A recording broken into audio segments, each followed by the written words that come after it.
Oiga, Fernando, mientras le doy los datos del combustible para hoy, consíganos para la audiencia los datos de cómo está el comportamiento del precio del petróleo en el mundo. En este momento ya el precio del West Texas ha subido 2.42 centavos. ¿El barril?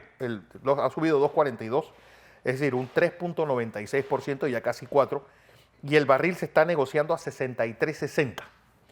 El Brent, de uso en Europa, ha subido un 2.71 en precio, ha subido 4.09% y ya se está negociando en 68.96. ¿Y a qué se debe esta subida? Bueno, se debe a lo que está ocurriendo en este momento entre Estados Unidos. Ya en Londres se está negociando. Estos son los precios que está dándose. Esto se debe a lo que está pasando entre Estados Unidos, Irán, Irak, el asesinato del general Qasem Soleimani, iraní, las amenazas que ha hecho Irán, las amenazas que ha hecho Irak, la desestabilización que se ha creado, el estado de urgencia en la que se encuentra Israel por lo que está ocurriendo. Aviones israelitas están sobrevolando el Líbano, la decisión de Turquía de querer intervenir en Libia. Todo esto está produciendo, acuérdate que Libia también es un productor de petróleo, de lo que puede producir en este momento. El estrecho de Hormuz es uno de los estrechos marítimos más importantes. Nuestro estrecho marítimo también es uno de los más importantes del mundo. Todo eso está influyendo en esto que le estamos dando. Fíjese qué le va a pasar a usted hoy. El precio del combustible sube hoy por los próximos 15 días. La gasolina de 95 octanos sube a 12 centavos el galón. La gasolina de 91 octanos sube a 11 centavos el galón.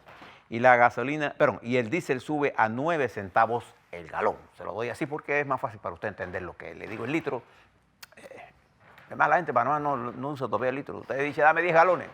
No. Nadie dice, dame 10 litros. No, uno dice, dame 10 dólares. Nosotros compramos en dólares. Nosotros compramos en dólares. Échame 10 palos ahí.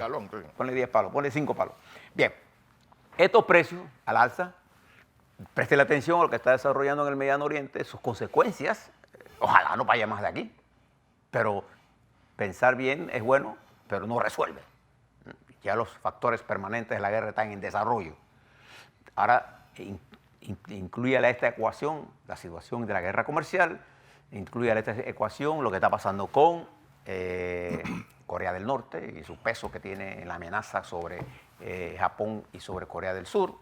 Y verá usted en lo que estamos. Ahora le hablo sobre esto desde otra perspectiva. Pero las cosas que están ocurriendo en el país, ayer, después de una segunda votación, se escogió al nuevo presidente de la Corte Suprema de Justicia, que resultó electo el magistrado Luis Ramón Fábrega como magistrado presidente de la Corte Suprema de Justicia. Hubo un empate en la primera votación 4-4.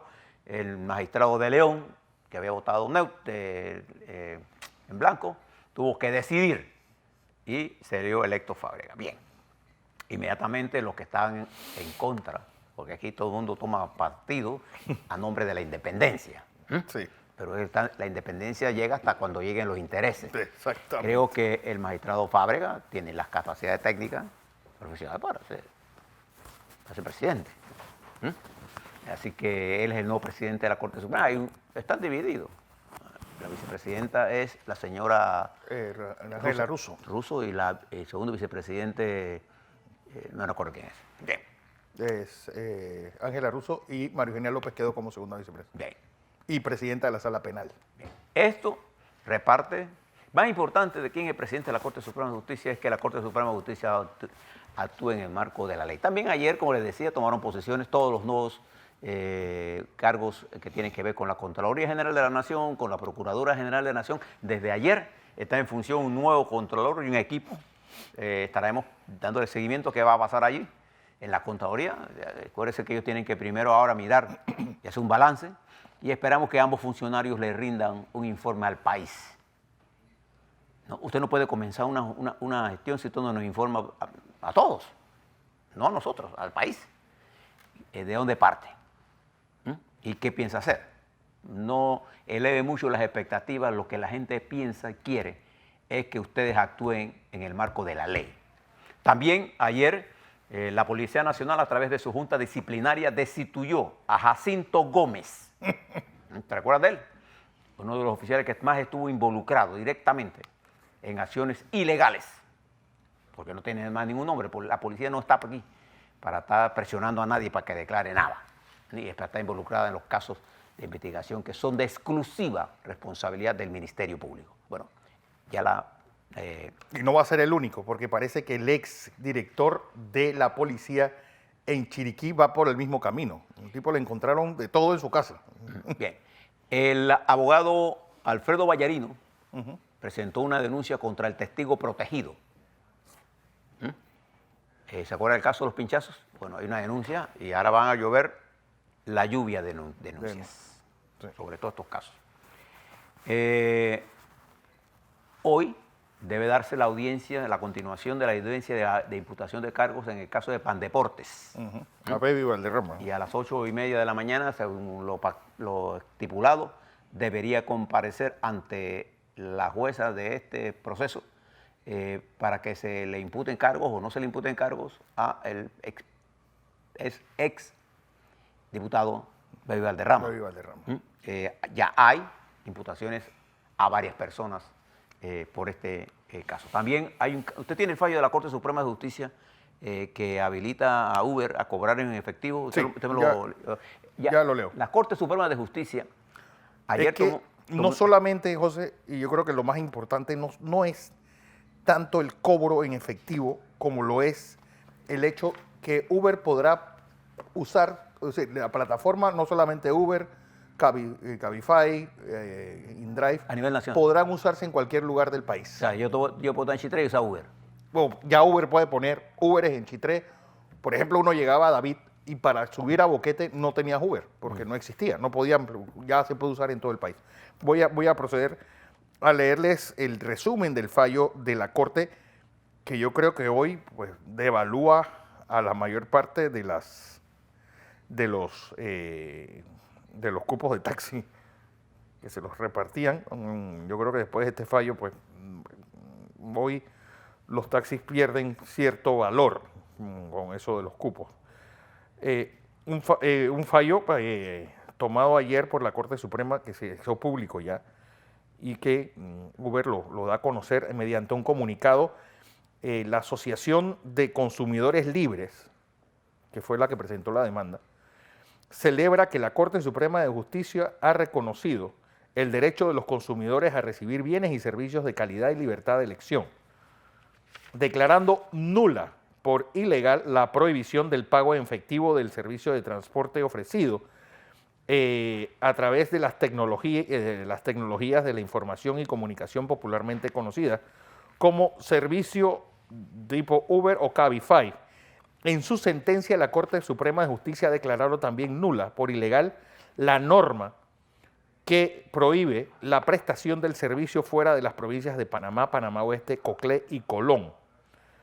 La sentencia que lleva la fecha del 26 de diciembre de 2019 culmina así un proceso iniciado por la demanda a través del apoderado judicial interpuso la Asociación de Consumidores Libres en diciembre de 2017 y la sentencia de la Corte Suprema es importante triunfo para el consumidor panameño, ya que con esta sentencia, que surtirá efecto jurídico una vez sea publicada en la Gaceta Oficial, el ciudadano recupera el derecho a elegir en libertad la materia de servicio de transporte a utilizar.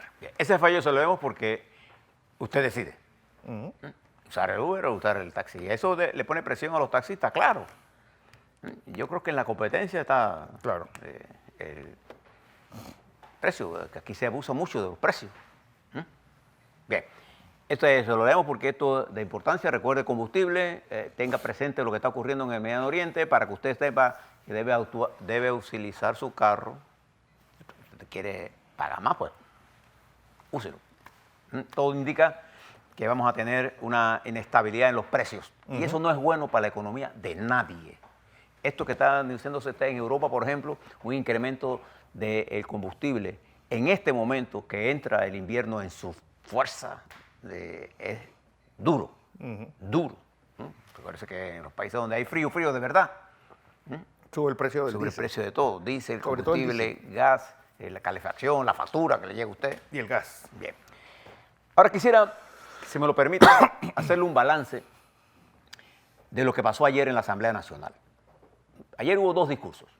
El primer discurso del presidente de la Asamblea Nacional, el diputado Marco Castillero, presidente de la Asamblea Nacional, en el segundo periodo de la primera legislatura, y el discurso del presidente Laurentino Cortizo. Comienzo con el discurso del presidente de la Asamblea Nacional. A mí me parece que el discurso del presidente de la Asamblea ignoró una realidad, que es que la Asamblea Nacional es el órgano político por excelencia.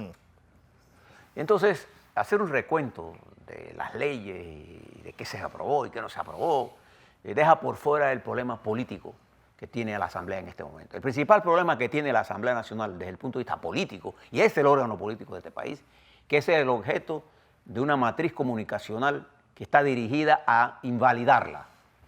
Ese es su principal problema político. Producto de acciones que se pasaron, que se dieron en el pasado y que se dan en el presente.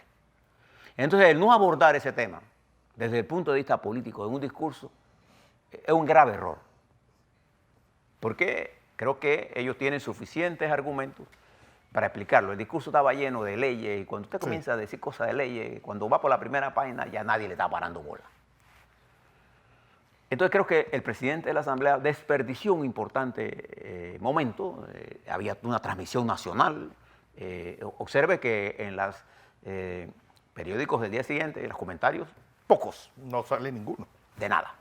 Entonces, cuando uno no se hace notar en un discurso como este es porque su discurso no llegó a ningún lado. El que redactó ese discurso olvidó que el principal problema que tiene la Asamblea Nacional es un problema de imagen. Y que se ha criticado, algunas críticas tienen un valor real, otras, y que son las mayorías, están encabezadas a una matriz comunicacional dirigidas a invalidar la acción de la Asamblea Nacional. Entonces uno tiene que enfrentar los problemas. Creo que ese fue un error. Creo que fue una pérdida de tiempo. Un discurso relativamente de 15 minutos, pero que, bueno, Xi Jinping dio su discurso de Año Nuevo de 15 minutos. Y el señor Vladimir Putin lo dio de 11. Uno en 5 minutos dice muchas cosas. Sí. Bien. El discurso del presidente. En primer lugar, este fue un discurso de 4.439 palabras.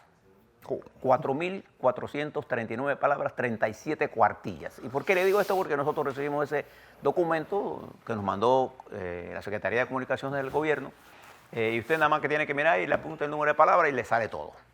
Entonces, todos los que tenemos experiencia en lecturas de discursos sabemos que una cuartilla toma 2 minutos leerla. Probablemente en el principio le tome menos. Sí, 10 líneas son 30 segundos. Sí, o sea, una cuartilla toma una cuartilla son 2 minutos. 2 minutos. Usted puede, entre aplausos, mientras toma agua, en fin. Esto es un discurso que duró 1 hora 10 minutos. Divida 37 cuartillas, multiplíquela por 2, le da 74 minutos, réstele 60 y 1 hora, 14 minutos, 1 hora 10 minutos. Por ahí, eso fue. Bien. Es un discurso largo. Muy largo. Muy largo. Ya en el mundo moderno de la comunicación, después que usted pasa 5 o 7 minutos y no capta la atención de la gente, se murió. Bien. Primero, esa es la primera recomendación. La segunda, hay cosas que a mí me impresionaron del discurso del presidente, de la presencia del presidente Cortizo. Primero, me impresionó no verlo con la banda presidencial. Y él explicó por qué. Sí. Y yo lo vi cuando entró y no tiene la banda presidencial. Entonces él hizo una explicación que metafóricamente me gustó. Sí. Y él lo dijo, no tengo la banda presidencial porque la llevo en mi corazón. Sí, no como el otro que andaba con la banda hasta todo. Yo creo que andaba más lo ponía más la banda que canzoncillo. Y eso me gustó porque demuestra sencillez, demuestra un grado de humildad, planeado, pero así es el mundo. Me gustó eso.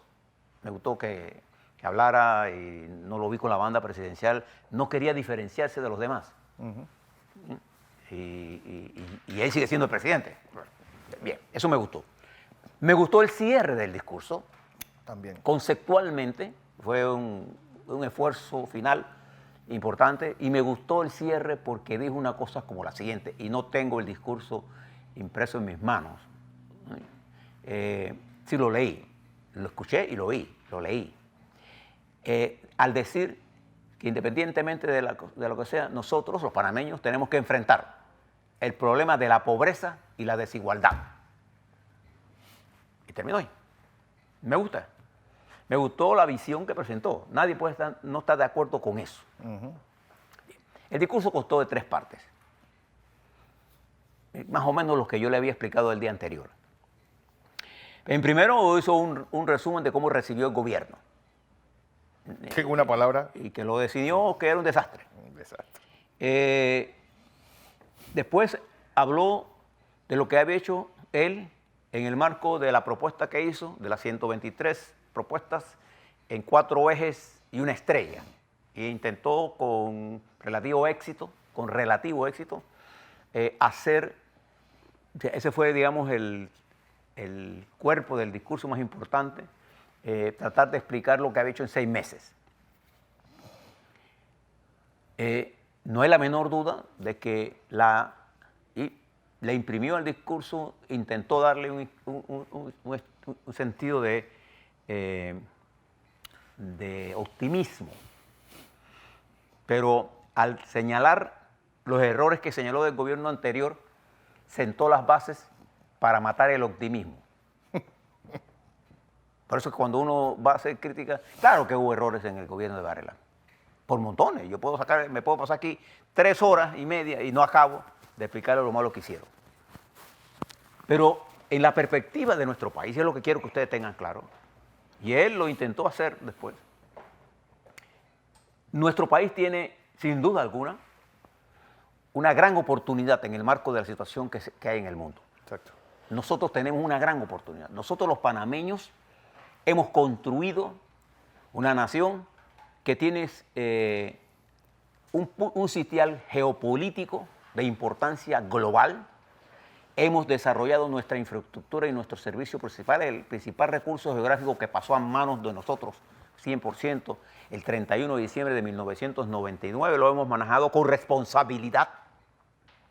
Y los servicios adjuntos. Sí, y hemos desarrollado todo eso que fue un complejo militar obsoleto, digo la palabra, un complejo militar improductivo. Lo que hemos convertido en un complejo portuario, agroindustrial, comercial, productivo. El sistema portuario, la Panamá Pacífico, la ampliación del canal, la zona, los ingresos se han elevado de 165 en el 2000 a 1785. Hemos sido exitosos y somos una economía en crecimiento. Yo creo que el describir a nuestro país de una forma tan tormentosa, creo que sí va a ser complicado, porque tenemos que enfrentar un problema más grave que ese, que es el problema que nuestro crecimiento no va a ir más de aquí, no importa cuál sea mi intención, si nosotros no abordamos un par de reformas estructurales. Y creo que él las habló, la reforma educativa él la habló. Pero lo que falta es decir, ¿cómo se va a hacer eso? ¿Qué se entiende por esa reforma educativa? ¿Qué vamos a transformar para que no? Y quiero decirle al presidente que la información que él le dijo, que esto toma generaciones, en el mundo moderno, de la tecnología moderna, con el uso y el apoyo de nuevos métodos de enseñanzas y la internet y los teléfonos inteligentes y las computadoras, el elevar el nivel de conocimiento de un muchacho toma 3 años solamente. Quiero que lo sepan. Sí. No toma una generación, toma 3 años. Pero tenemos que arrancar con la preescolar, en donde nuestros niños tengan acceso a la matemática temprana, con nuevos métodos de enseñanza. Y usted va a ver la diferencia. Ya la tecnología. Yo he tenido mi experiencia con estudiantes y he encontrado estudiantes en la que solo explicándole correctamente para qué sirven y para qué son las matemáticas, su tanque se llena de pensamiento. Él dijo una cosa importante: enseñémosles a los muchachos a pensar. Yo suscribo ese pensamiento del presidente Cortizo, porque hay que enseñar a los muchachos a pensar. Y esto es lo que hay que hacer. Yo creo que en educación, mientras nosotros no resolvamos ese problema, ni resolvamos el problema de la seguridad jurídica del país, no nos vamos a mover en la economía. Y creo que él habló sobre la economía, dijo las cosas él tenía que poner orden. Sí, él lo sabía. Cuando ganó la presidencia y él fue por la presidencia, él sabía lo que tenía en la mente. Sí. Y lo encontró más... iba a decir peor de lo que... Iba a decir algo... iba a decir más peor. Mire la salvajidad que decía. Se lo encontró peor. Es otra cosa, pero todos sabíamos que eso estaba pasando en Panamá.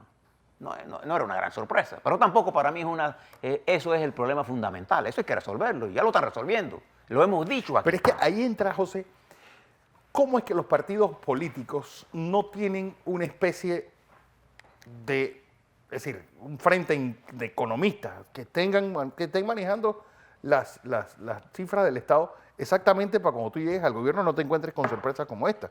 Todos los partidos políticos deben tener sus propios cuadros de cómo anda la salud, cómo anda la educación, cómo anda la política, para poder hacer sus propios diagnósticos y no esperar encontrarse sorpresas como esta. Sí, y en la metodología de la presentación de las cuentas públicas, en Panamá no somos tan disciplinados en eso, y eso tenemos que legislar sobre eso. Pero bueno, creo que no quedó claro en la mente de la gente del presidente Cortizo qué es lo que usted piensa hacer en materia de economía, para activar la economía. No está claro. Él confía mucho en esto de las asociaciones público-privadas. Sí, pero yo creo que eso es una herramienta. Pero yo, por ejemplo, veo las grandes limitaciones que tiene el sector bancario con las legislaciones nuevas. Entonces, ahí no va a haber inyección de capital inmediato. Entonces, hay que meterle el cerebro a esto, porque la economía es un principal, lo señaló. Y la desigualdad, ¿cómo se combate la desigualdad? A ver, con educación, ¿cómo vamos a arrancar este año de educación? ¿Qué cosas vamos a hacer nuevas? Nada. ¿Qué cosas vamos a hacer en materia de tecnología, de métodos de enseñanza, etcétera? Acceso a todas las escuelas a Internet. Entonces, empezando por ahí. Creo que una de las grandes deficiencias de este discurso, la vemos hoy, es que el discurso no enlazó el rol de Panamá hacia el mundo. Nosotros le hablamos con visión corta aquí.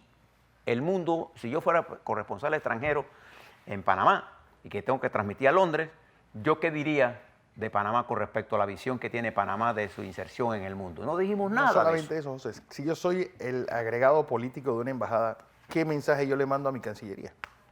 Por ejemplo, nosotros tenemos el mundo decidido, nosotros somos parte del mundo, nosotros somos un país políticamente importante.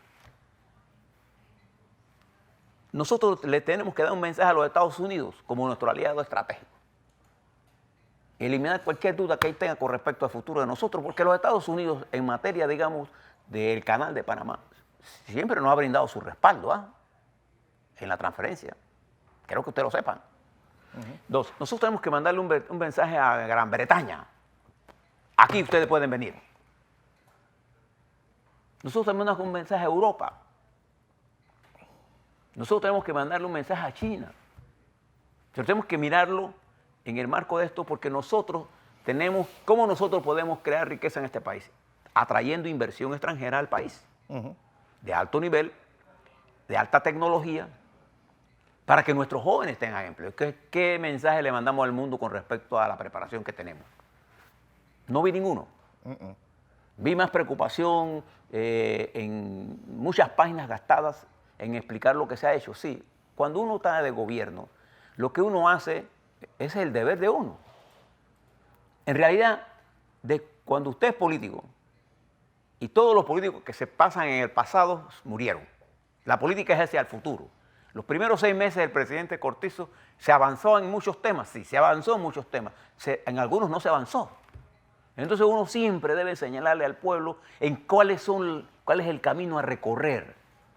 Por ejemplo, ¿qué camino vamos a recorrer de aquí a diciembre 31 del año de 2020 con respecto a educación?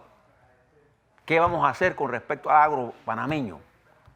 ¿Cuántas nuevas industrias vamos a instalar? ¿Cuántos empleos vamos a generar?